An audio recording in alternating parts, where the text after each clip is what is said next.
Here we are, clan the isms, cataclysm, great. Our people out here struggling, trying to make it in this state.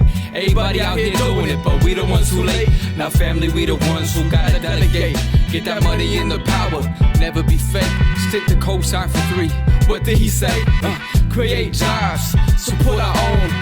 Educate the same and buy back your home. Got 3 degrees, triple 10. 3 PhDs, now we on the CNN. DBTV, let's talk about negligence. Ignorance is bliss, but we can turn it to intelligence. Believe none of what you hear, half of what you see. Let's break it down here on Dr. Boyce TV. Here we are, clan. Hey, what's up, guys? I'm Dr. Boyce Watkins from Your Black World and the Black Business School, and I want to say good morning. I hope you guys are having a good day. I am here today on today's Father's Day, actually. That's the day that I'm broadcasting to you from. It's funny because yesterday was my birthday also, so thank you to everybody who's been, wishing me happy birthday and happy Father's Day and everything else. And know that sneeze was not the COVID. That sneeze was from allergies. I have allergies every spring, so every spring I'm sneezing and all this other stuff. So speaking of that, one of the funny things about, well, not funny, one of the interesting things about COVID is a lot of you were asking me the other day about D.L. Hughley, and D.L., he passed out the other day on stage, and I feel real bad for the brother. I hope he's okay, and I like D.L. I've known him for a long time, and I really like him and respect him and everything else, and that'll never change. But I heard him give he did a little video where he said that he found out that, while he was in the hospital, that he tested positive for COVID. And he said apparently one of the symptoms of COVID is passing out on stage. And I had a little bit of an issue with that statement. Not because I have an issue with DL, but because I feel that the COVID thing has become so damn politicized that, people will attribute anything to COVID in order to make their case, right? So if I stub my toe and then I go to the hospital and they say, oh, well, let us test you for everything, and then it turns out I have COVID, I can say, oh, well, COVID caused me to stub my toe. And the problem is that, just statistically speaking, causation is not the same as correlation. Just for example, just because I flip a coin and it lands on heads and I was sneezing at the same time, that does not mean that sneezing is going to cause the coin to land on heads. So I just think it's important to kind of understand that distinction. And I don't mean to, pee in anybody's Kool-Aid, but I just have to kind of make that point because I think it's important that we find out truth. I'm a big believer in truth. I'm a big believer in data, stuff like that. So no disrespect to D.L. Hughley or anything. I just think that overall, when you make a statement like, COVID caused me to pass out, I would like to hear from the doctor. Did the doctor say that COVID was the reason you passed out, or maybe the fact that he's diabetic? DL's talked a long time about being diabetic. Maybe his blood sugar was low. He mentioned exhaustion, things like that. So I think it's just important to kind of have that balance. Now, what's up, everybody on Instagram? Good morning. My Instagram is The Real Boyce Watkins, in case you want to have thoughtful conversations. I like to be smart. I believe in encouraging black folks to be intelligent, to be critical thinkers. I personally believe that media does not want us critically thinking. I personally believe that media wants us following whatever it is they tell us. I personally believe that ignorance is out there. Ignorance gets mass promoted in the black community. That's why your most famous rappers can't even spell their mama's names. Some of these guys are so backward thinking, it's ridiculous. And when you have backward thinking people leading your community, well, your community is not going to go forward, it's going to go backwards. So just remember that. And I see you for the thank you in there. I see you, brother. I can't even see your name. I do Samoa. I hope I said that right. Thank you very much for the kind words. I appreciate it. So let me hop in and Let me just tell you one of the things that got my attention this morning. I'm reading this on the Washington Post. I don't know if you guys saw this, but according to the Washington Post, every Atlanta police officer is going to get a $500 bonus from a foundation to boost morale as sick outs continue. That's the title of the article in the Washington Post. Now, what does that mean? That means that basically police officers are doing what they tend to do when there's pressure put on them. They start protesting. Police start saying, well, if we can't do the job the way we want to do it, then we're not going to work at all. And so the mayor in Atlanta, Keisha Lance Bottoms, who's really stuck in this strange position where she's got to play both sides of the fence. One minute she's the black woman, the next minute she's the power broker, the next minute she's, definitely connected to the billionaires and millionaires that really run Atlanta. Keisha's got a tough job. It seems like a nice lady, smart lady, very definitely a pretty lady. I mean, not that matters, but let's just give credit where it's due.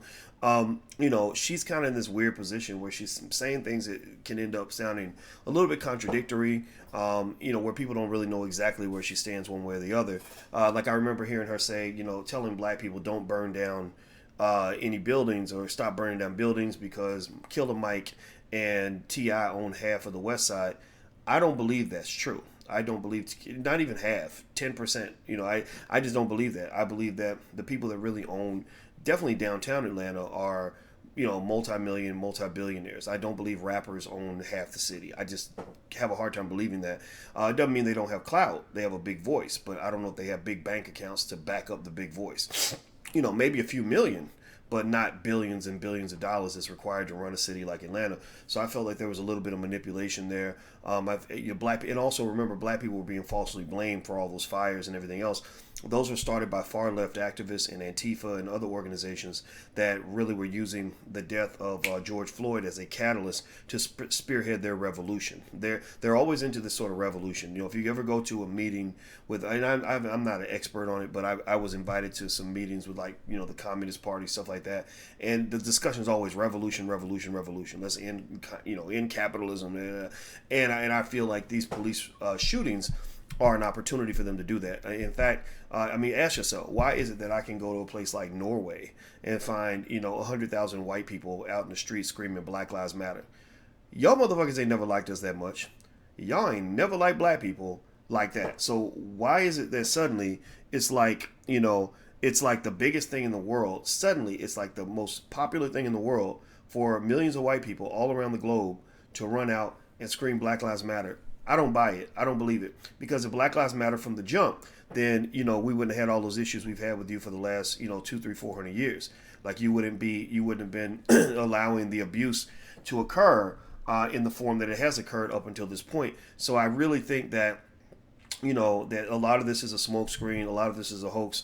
I'm not participating in a Black Lives Matter political party. I read their website in detail, and I didn't like their agenda. Jay Morrison has a black political party. I can't remember what it's called. I should have the name in front of me. But I'm going to support that. That's what I'm going to be a part of. Maybe it's the Black Rights Party. Righteous Truth. You wrote Righteous Truth in there. Yeah, right. I think it's the Black Rights Party. I'm cool with that. I could get down with that. So anyway, let me keep going. Let me read some of this. They said basically a bunch of Atlanta police officers are calling in sick now because they're mad that they're being challenged in the way that they're being challenged. And so in order to make them feel better, because their feelings are hurt, the Atlanta Police Foundation stated that they are going to get $500 bonuses out of a $2 million fund to boost morale. They said, we're afraid of losing good police officers. Our city losing good police officers. He said it twice, I guess. All this is in support of just showing that we appreciate the sacrifice these officers have made at this time. Local leaders, including Atlanta Mayor Keisha Lance Bottoms and Interim Police Chief Rodney Bryant, have spoken publicly about waning morale among police officers in recent days, in part due to the protests over racism and police brutality that have sparked intense anti-police sentiment in the city and nationwide. The discontent within the police department appeared to reach a boiling point this week after Fulton County District Attorney Paul L. Howard brought felony charges and other charges against Garrett Rolfe, the former officer who fatally shot Rayshard Brooks, a black man, in the back. So following Howard's announcement of the charges, an undisclosed number of Atlanta police officers called in sick before a shift change that evening. When the police department swiftly refuted claims that the sick calls were part of a large-scale strike, they did confirm, quote, a higher than usual number of call-outs, referring to officers who did not show up for their shifts. Both the departments and Bottoms, who appeared on CNN to address the call-outs, said the absentees would not impact those response times. Okay, so basically they're claiming it's not an organized thing, according to the spokesman for the International Brotherhood of Police Officers. What it actually is officers protesting that they've had enough and they don't want to deal with it any longer. Well, that sounds organized, right? Maybe they're thinking organized has to be like a direct, documented effort from the top. Like somebody from the head honcho has to send out a shot and tell everybody like this is what you're supposed to do. I don't think that's what's going on. I think they're all talking, and that's what they agreed to do. Because remember, this also shows something that has always been true. Remember, my dad was a cop, so I try to look for truth. I'm not really looking to just vilify all cops. I just don't believe that. I don't believe that. But I can vilify a system. And I think that beyond any doubt, if you read books like Black Labor, White Wealth, Powernomics, and other books that talk about the history of policing, Dr. Claude Anderson came on drboystv.com and explained the history of policing. You have a history that has built a system that has some fundamental problems with racism and to some extent classism, but a lot of racism. The police department was never designed to protect and serve everybody. If you're poor and black especially, the police are not here to protect you. They are here to protect, rich people from poor people, white people from black people. So you have a systematic problem. Now, if you have a systematic problem, you can't refer to every problem with the system as being some sort of, bad apple or a one-off or a one-time thing, because that just isn't reflective of the truth, right? It's like you have an employee, in your company who doesn't come to work 20% of the time. You can't keep saying, well, it's a one-time thing. It's not a one-time thing. Or that relative who is getting evicted every single month or every 3 months, because they're not paying their rent. It's not a one-time thing. You know how it is. You got those trifling relatives that borrow money from you, and they talk about, oh, it's just one time because I just need to borrow some money one time, and they never pay you back, and they're coming back 3 months later. Well, there's a point where you have to accept the fact that it's not a one-time thing. You have a long-term issue. You are like a drug addict who keeps saying he can stop anytime he wants and that he's really not addicted, but that his actions show something different. So the police departments across America are addicted to this drug called white supremacy. And in this drug called white supremacy, they have implemented a series of consistent behavior patterns and policies that basically make them feel that it's okay to go blast a black man in the head if they feel like he was drinking that night in his car, or if he doesn't cooperate and do exactly what that white man tells him to do, right? If he runs away, shoot him. If he pulls his arm away when you grab him, shoot him, right? And there's a culture that goes beyond the police where people support that. They're like, yeah, of course he got shot. He should have got shot. He was resisting arrest. Well, who said that resisting arrest means you're supposed to get shot, right? Who said that not doing what the cop tells you to do, especially when he shouldn't have been fucking with you in the first place, is justification for being shot? That's a very sick mentality, very sad, very sick mentality. And studies show actually that the severity of a crime is typically contingent heavily on the race of the victim, not the race of the perpetrator, the race of the victim. So that means if I go kill a white woman, if they were shooting white women the way they shoot black men, there would be no having that. If they were shooting white women the way they shoot black men, there would be complete outrage. When you talk about Rayshard Brooks, there was a lot there. There was a lot there to talk about with Rayshard Brooks. I'm just gonna keep it. As Tekashi 6ix9ine said, I'm gonna keep it a stack. I'm gonna keep it a buck. I'm gonna keep it 100 real quick. Seriously, with Rayshard Brooks, when you turn with a taser and you're I don't know how. I guess maybe because he was drinking. Like you think you can tase somebody from, like you turn and point anything at an officer, they're gonna see that as a threat, right? They don't know what that is, right? What are you, So anybody who don't ever, please black people, don't ever run up to a cop and reach and do like this, because they're trained to see that as a threat. And I'm not saying I blame them one way or the other, but I will say that it's not easy going out there every day when you know that there are people out there that want to kill you. And I think that it's okay to say that and still be righteous in terms of fighting for what is right. I can tell you, when my dad used to go to work every day, my mother, we would worry. My mother would worry that he wasn't coming home. And just, like anybody else. I mean, think about this. We got a lot of people that are scared to go outside with coronavirus. You got probably less than 0.1% chance of catching it and dying from it. But a lot of people won't even go outside when they think they might get coronavirus.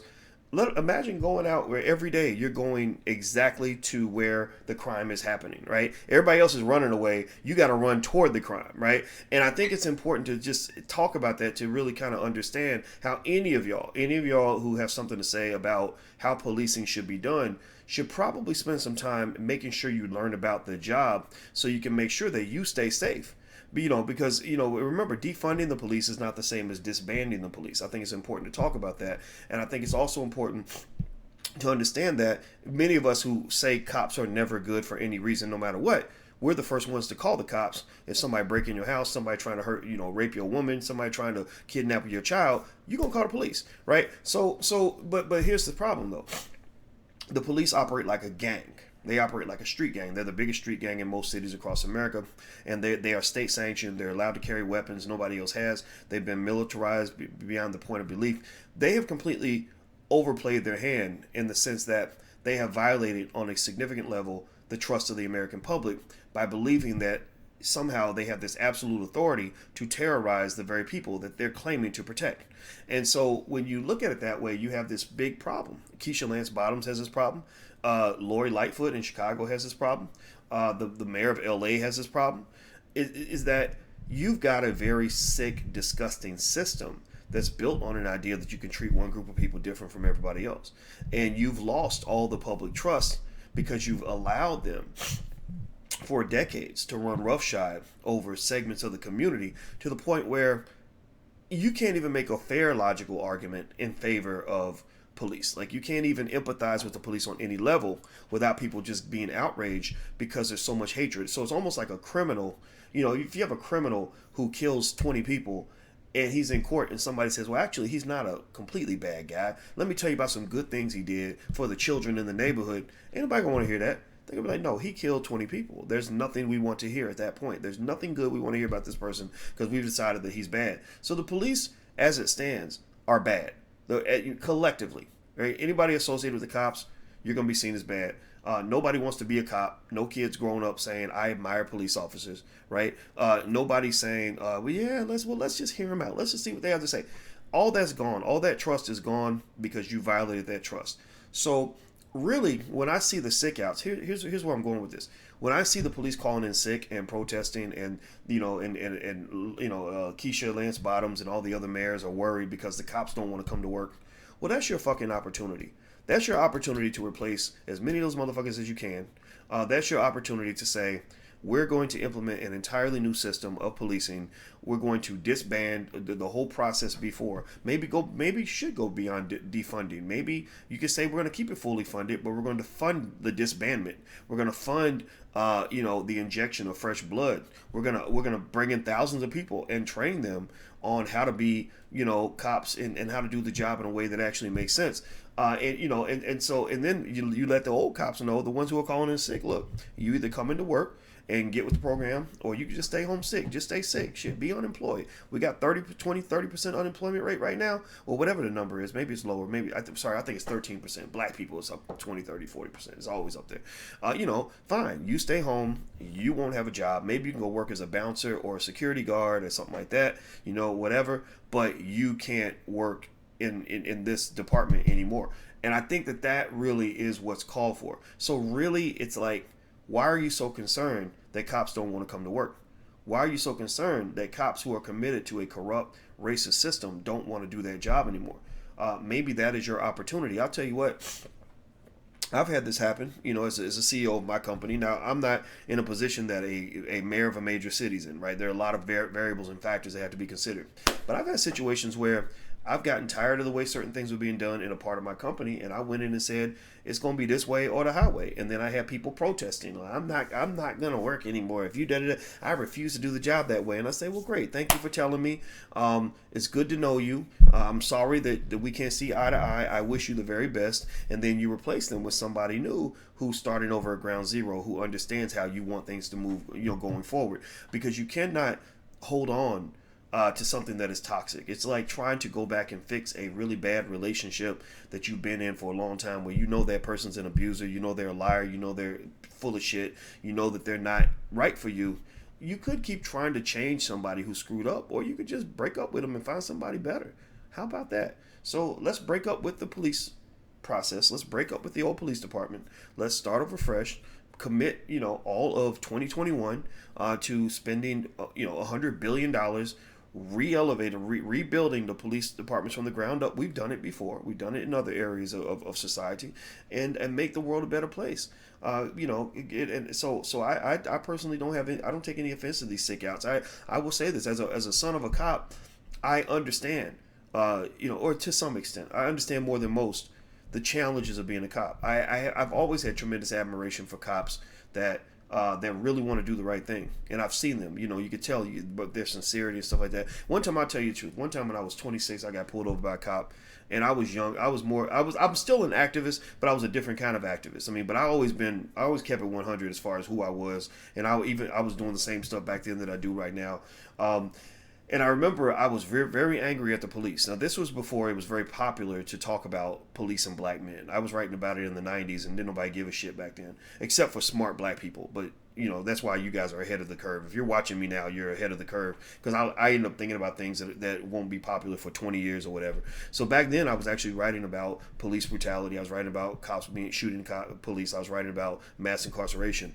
And I remember a cop pulled me over, and I was really, really mad. And I really felt like it was racist. He had no reason to pull me over, and I just gave him shit. I mean, I was like you pulled me over because I'm black. You did this because I'm black. You did it because I'm black. And I remember that poor white boy, like, literally was like really trying to tell me, I do not do that, sir. I am a man of God. I am a Christian, and I do not believe in discriminating against people because of the color of their skin. And you know, and of course, maybe it was bullshit, maybe it wasn't. But here's the thing: he didn't have to do any of that with me.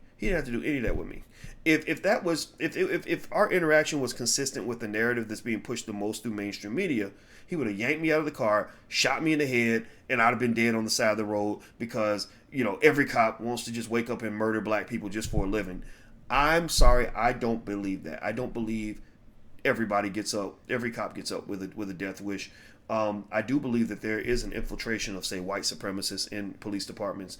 I do believe that white supremacy infiltrated the systematic aspect of the criminal justice system many, many decades ago. I do believe that they need to be retrained. I do believe that we need to, in fact, just replace maybe half of these departments. I do believe they need to be demilitarized. But I don't believe every cop wakes up thinking, how can I kill a black person today? You know, because if that were true, then every cop would have, 80 or 100 black people on there. Think about this. I mean, there are lots of black people who are committing crimes, white people too, where they could just shoot them. You know, why not go find some drug dealers and just pop, shoot them all, right? It doesn't happen, right? But I think when you look at the situation like Rayshard Brooks, if you look at it as balanced of a way as possible, and that's why people get mad at me, because I don't get caught up in the bullshit emotions. I try to understand what's really going on. You had a scenario where he shouldn't have been messing with that guy in the first place. Like, that whole situation should have been a non-incident. It should have been a situation where if you were in a position to protect and serve, your goal should have been to get him home safely. That should be your goal, to keep him safe, to say, look, man, you've been drinking. Your sister lives here. All right, how about you walk home? Or how about we give you a ride home or something? Or take a Uber, right? You're not getting behind the wheel of that car because we don't want you to hurt nobody, but, we'll get you home. And the fact that he tried so hard to do that and the cop would not hear that, and the cop was insistent upon arresting him and taking away his freedom and detaining him, that's the fundamental problem with that whole interaction. And then it escalated beyond that because you basically had a black man who was undermining the inherent authority of a white man to detain him unreasonably. Don't nobody have no fucking right to detain you if you did not break the law, right? And that's the thing, because think about this. Nobody drinks more than white people. I taught at Syracuse University, and all we had were alcoholics everywhere. Like, it was ridiculous. I hated it. It drove me crazy because young people get in a lot of trouble when they drink too much. But they didn't care. They didn't give a shit. They just damn near encouraged that. It felt like they would. It felt like they were just like, well, whatever. We're a drinking school. That's what they do. So to me, I was like, well, how come we have so many thousands and thousands of alcoholics running through Syracuse University? And I've never once heard of a college kid being shot up because he got drunk. If that was the case, then you'd have white boys in college being shot every day because they drink. It's like a damn suicide mission, man. Seriously. So I just personally think anybody who can't understand that is really trying to keep the blinders on.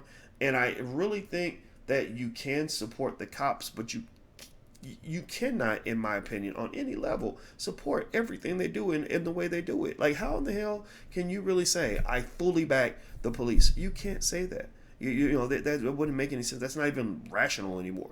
And I think that in this world where we have all this division, where people just get on a team and they believe any bullshit that comes out of the team's mouth, I'm not built for that world. I really should have been born on another planet. Because, like, for example, when I hear on the left, I hear people talking about acting like coronavirus is in every single, it's hiding behind every corner and it's gonna kill everybody and we all gonna die. I don't believe that. I look at the statistics. I'm like, no, actually 4 out of every 1,000 people catch it, and most of those 4 people don't die. And if the person dies, they have a very high likelihood of being over the age of 75. So no, you're not going to die from corona just because you went to school today. It has to be contained. Wear your mask, wash your hands, social distance, do what you got to do, but don't be sitting in your house scared to death because you think when you walk out the door, the virus is going to be standing out there with an AK-47 and just take your ass out. Those are politicians playing with your damn head. They're using you. They're manipulating you, and I don't like it. They're not going to manipulate me, so you're not going to hear nothing different from me because I want truth. I don't want spin. That's not fun for me. So anyway, that's my 2 cents. That's what I see. I think my advice to Keisha Lance Bottoms is if they don't want to come to work, then shit, pick about 20% of them and just say, thank you for your service. You don't have to come to work anymore. You can go be a bouncer at one of the strip clubs or something, but you're not working for the Atlanta Police Department. And I guarantee you, if you go to the hood and you put some, $100 million into the recruitment of quality police officers right there from that community, you're gonna have all kinds of brothers and sisters that will apply for those jobs. If you go into the west part of Atlanta and you say we're implementing community policing and we want police in West Atlanta to be from West Atlanta, you'll have a ton of job applicants and they'll be ready to be fully trained. All you gotta do is train them and stop holding on to the bullshit. Stop hoarding the past. Stop hoarding the racism. Stop holding on to the discrimination. Stop holding on to these systematic elements, these very toxic elements that have caused your city tremendous harm and embarrassment. And it's not just Atlanta though. It's so many cities across the country, from LA all the way across to DC. You got the same issue everywhere, and the police gang needs to be disbanded. They need to stop operating like a street gang, with all these weapons and everything, and really actually rebuild the whole process from the ground up. That's my 2 cents. All right, guys, do me a favor, hit the thumbs up button, share, and subscribe button. Thank you guys for hanging out with me on Instagram. My Instagram is The Real Boyce Watkins. Feel free to come into the comments on the gram or anywhere and let me know what you think. If you don't agree, that's fine. As long as we can disagree respectfully, that's cool. If you disagree disrespectfully, then we're gonna have a problem. I might have to put you out because I don't want stupid people on my platform. The last piece is hit the thumbs up button, share, and subscribe button before you go. And also, if you haven't joined Blag Enough, this is our social media platform. We're trying to get away from Facebook, so we built this. This is our name. This is black owned. We got a trademark on this word, Blag Enough. So if you're black enough, join us at Blag Enough. We keep it 100% black, total free speech, and really good conversations there. And you can also find people in your own community that are on Blag Enough. They actually let you search for people that live in your city, stuff like that. So take care, guys. I'm out of here. Have a good day. I'll see you soon. Peace.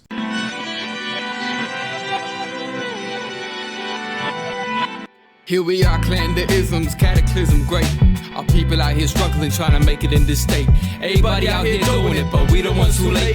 Now family, we the ones who gotta delegate. Get that money in the power, never be fake. Stick to cosign for 3. What did he say? Create jobs, support our own. Educate the same and buy back your home. Got 3 degrees, triple 10. 3 PhDs, now we on the CNN.